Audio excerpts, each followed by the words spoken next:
Hi friends, welcome back to Malaprabha kitchen.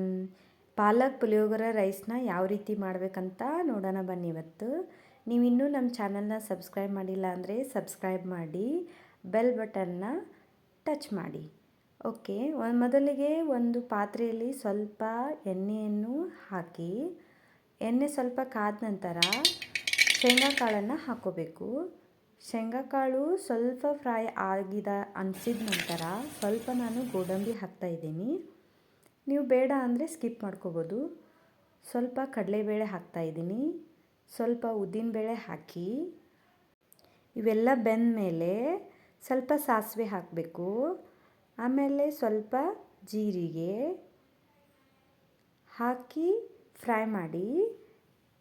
ಜೀರಿಗೆ ನಾನು ಸ್ವಲ್ಪ ಜಾಸ್ತಿನೇ ಹಾಕಿದ್ದೀನಿ. ಈಗ ಕಟ್ ಮಾಡಿ ಇಟ್ಕೊಂಡಿರೋ ಉಳ್ಳಾಗಡ್ಡಿನ ಹಾಕಿ ಚೆನ್ನಾಗಿ ಫ್ರೈ ಮಾಡಬೇಕು.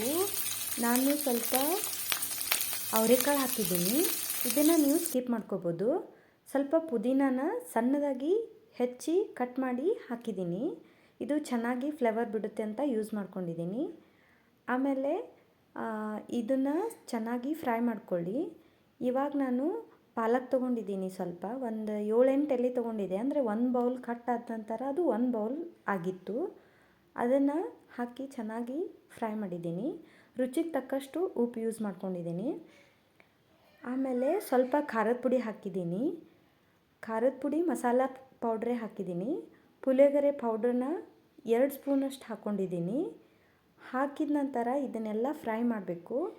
ಫ್ರೈ ಮಾಡಿದ ನಂತರ ಸ್ವಲ್ಪ ಶುಗರ್ ಹಾಕಿದ್ದೀನಿ, ಸಕ್ಕರೆನ, ಯಾಕಂದರೆ ಸಣ್ಣ ಮಕ್ಕಳು ಖಾರ ಕಡಿಮೆ ತಿಂತಾರಲ್ಲ, ಅದಕ್ಕೆ ಹಾಕಿದ್ದೀನಿ. ಸ್ವಲ್ಪ ಲಿಂಬೆ ಹಣ್ಣನ್ನು ಹಿಂಡಿದ್ದೀನಿ.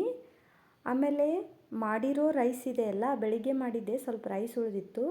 ಅದೇ ರೈಸನ್ನು ಇದಕ್ಕೆಲ್ಲ ಹಾಕಿ ಚೆನ್ನಾಗಿ ಕಲಸಿಕೊಂಡು ಕೊತ್ತಂಬರಿನ ಸಣ್ಣದಾಗಿ ಕಟ್ ಮಾಡಿಕೊಂಡು ಹಾಕ್ತಾಯಿದ್ದೀನಿ. ನೀವು ಇದನ್ನೇ ಬೆಳಿಗ್ಗೆ ಮಕ್ಕಳಿಗೆ ಡಬ್ಬಿಗೆ ಹಾಕ್ಬೋದು, ಅಥವಾ ಸಾಯಂಕಾಲ ಸ್ಕೂಲಿಂದ ಬಂದ ನಂತರ ನಾಷ್ಟ ಬೇಕು, ಸ್ನ್ಯಾಕ್ಸ್ ಬೇಕು ಅಂತ ಕೇಳಿದಾಗ ಈ ರೀತಿ ನೀವು ಮಾಡಿನೂ ಕೊಡ್ಬೋದು. ಈ ರೆಸಿಪಿನ ನೀವು ಒಂದು ಸಲ ಟ್ರೈ ಮಾಡಿ. ನಮ್ಮ ಚಾನಲ್ನ ಸಬ್ಸ್ಕ್ರೈಬ್ ಮಾಡಿ, ಈ ವಿಡಿಯೋನ ಶೇರ್ ಮಾಡಿ.